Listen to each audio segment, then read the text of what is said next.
Olá a todos, bem-vindos a mais uma análise detalhada. Hoje, a gente vai decodificar o novo marco regulatório da pesquisa clínica aqui no Brasil, a Lei 14.874.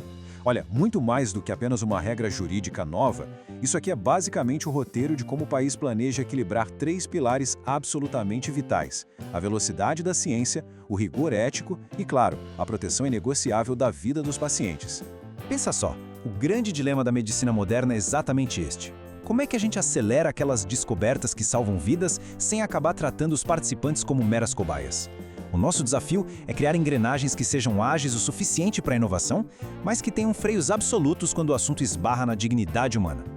Para entender como essa nova dinâmica funciona na prática, a nossa jornada vai passar por 5 pontos rápidos: o novo sistema ético, a aceleração dos estudos multicêntricos, a teia de corresponsabilidade, a proteção aos voluntários e, no final, as regras para a medicação pós-estudo. Vamos lá? Então, começando logo pela fase 1, o novo sistema ético. A base de toda essa estrutura é o Comitê de Ética em Pesquisa, o famoso CEP. Ele é o grande guardião institucional de qualquer estudo. E é importante lembrar que não é apenas um grupo formado por médicos, viu? A lei exige uma visão interdisciplinar de verdade. É esse colegiado que vai avaliar friamente ali a relação de risco e benefício antes mesmo que um único voluntário seja recrutado.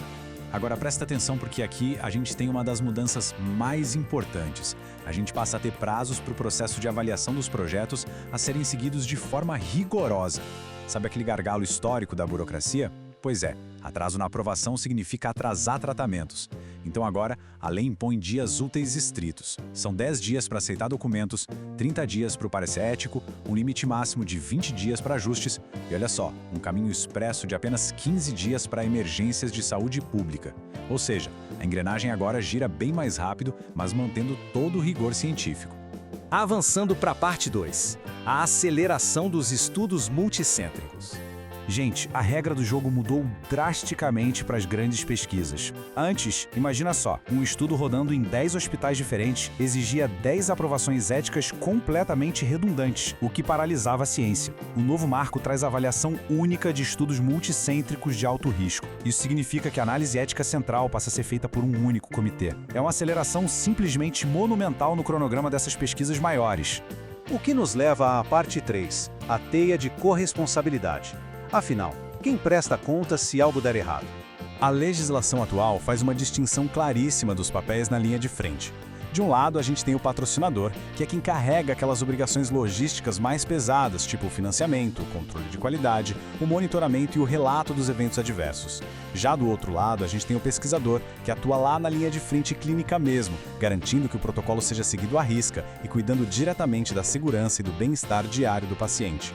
Mas o detalhe de ouro, o conceito-chave aqui, é a corresponsabilidade do patrocinador, do pesquisador e da instituição onde o projeto está sendo desenvolvido. A responsabilidade agora é profundamente compartilhada entre todos eles. O local que hospeda o ensaio não é mais só um espaço físico alugado. A instituição responde legalmente junto com os outros envolvidos e tem o dever absoluto de fornecer assistência integral caso aconteça qualquer complicação. Entrando agora na parte 4, a proteção aos participantes. Nossa linha de defesa irredutível. A base de toda essa proteção, claro, é o velho conhecido TCLE, o Termo de Consentimento Livre e Esclarecido. E olha, muito longe de ser só uma burocracia chata para assinar, ele é o verdadeiro escudo do voluntário. É a garantia em papel de que tudo vai ser explicado em uma linguagem simples e acessível antes de qualquer agulhada, assegurando que a participação seja genuinamente voluntária e principalmente consciente. E as fronteiras éticas aqui são super blindadas. A gente está falando de anonimato garantido, o direito de desistir do estudo a qualquer segundo, sem precisar dar justificativas ou sofrer qualquer tipo de penalidade, é absoluto.